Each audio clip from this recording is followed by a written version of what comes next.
So yeah, Biddy's not here tonight. She's actually at home working, so you're just going to have to put up with me. Yeah, so we're illustrators.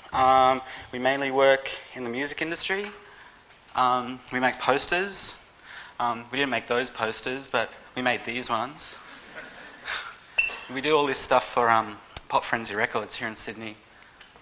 So basically I'm going to talk about the other side of the music industry that we work in, which is album covers, and the relationships and how these projects generally work, and like the two differing sides of how these projects normally work.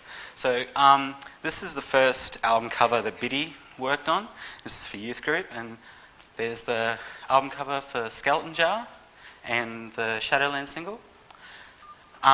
This is the cover for their album after that, Casino Twilight Dogs. Basically, these guys are good friends of ours.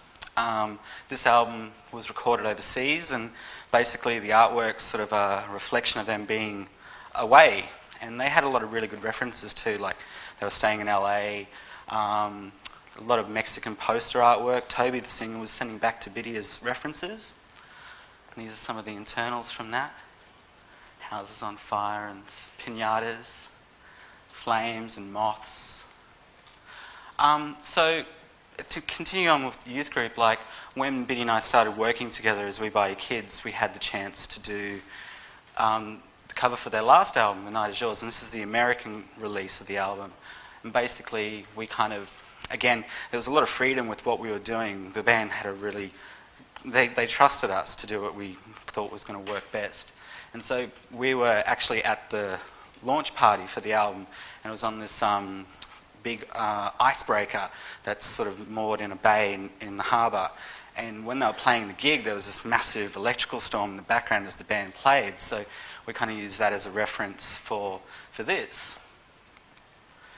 Another band, and coincidentally who we met through the Holy Soul, when Biddy was doing the youth group stuff with the Holy Soul, and we've had an amazing relationship with this band, and the music's incredible, but again it comes back to this trust. Like, we've always had a really good relationship with most of the bands that we work with, and we find that bands who come to us and want what we do, and we're into the music, and it's really organic.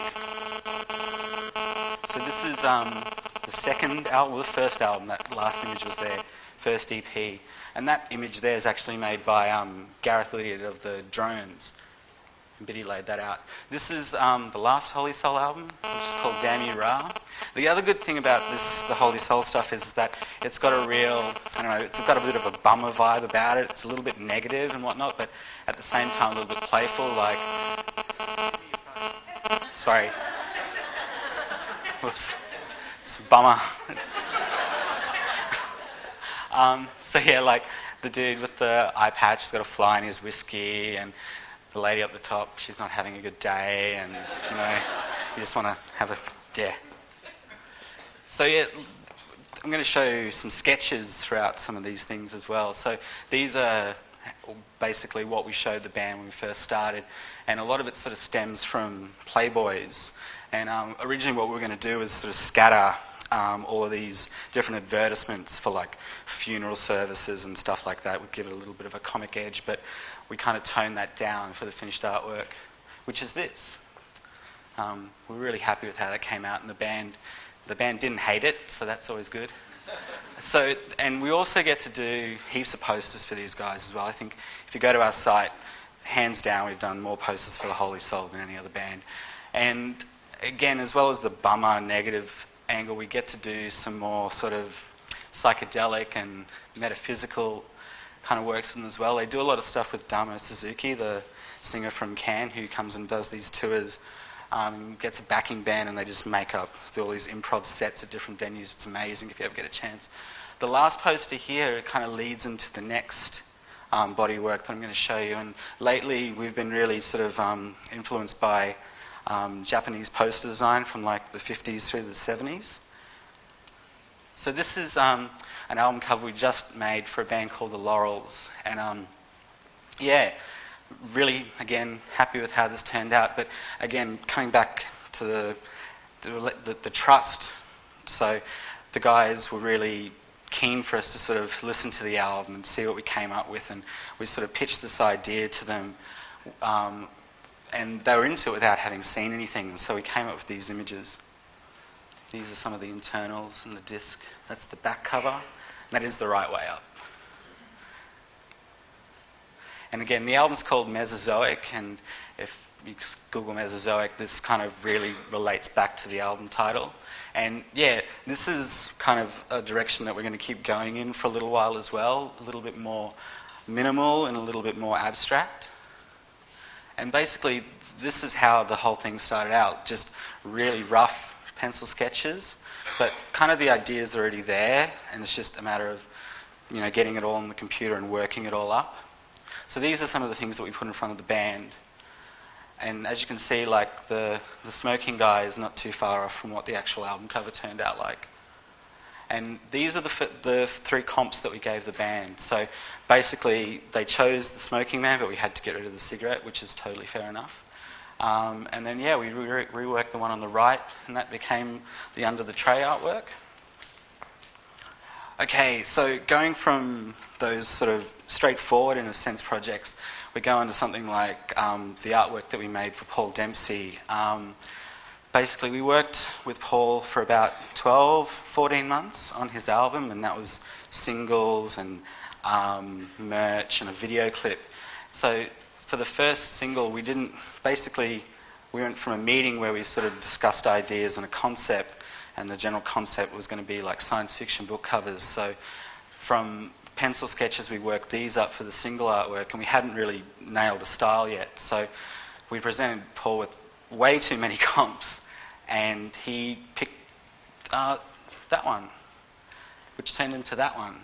So, you know, once Paul's picked an image, we started to work it up a little bit more, and then it's a matter of colours and then type treatments. And then when the colour was picked, we forward all of these concepts for type treatment. So yeah, this is basically, it just builds and builds and builds, and this is easily the most work that we've ever made for a project. I mean, I think at one point the count of the images that we made before anything was signed off and either sent to iTunes or to print was about 55. So it's quite a lot of work. But at the same time, like, you're doing all this work, but Paul's happy and he's encouraging and he's, you know, very forward with ideas. So I'll just go back one. So yeah, this is for the second single, Ramona Was a Waitress, and we put forward those 6. And then yeah, he went for this one here, which is the simplest of them all, and I think he was really happy with it. We were really happy with it, and I think it works. So then we went on from the singles to the actual album cover, and this is where we went really hard with putting things together. Like, we made so much work for this. And there was round after round, and nothing was really clicking with him, and we kept putting things forward, and we're like, oh, when are we going to get this? When are we going to hit the nail on the head? And then pretty much Paul came back to one of the first images, which was this one here in the bottom right-hand corner, and that was in the first round of comps that we gave him. And sometimes it works like that, like after seeing everything, you come back and then you go, well, that's the right one to use. And so after he chose that one, again, it just went back to colours and type and whatnot. And then it ended up like this.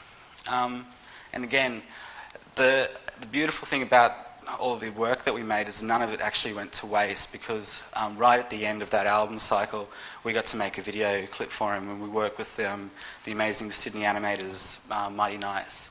So we basically got to use everything that we'd made, or ideas that we'd had, and flesh it out and turn it into this. So it was kind of crazy, like nearly 4.5 minutes worth of animation, but luckily we had all that stuff to work from.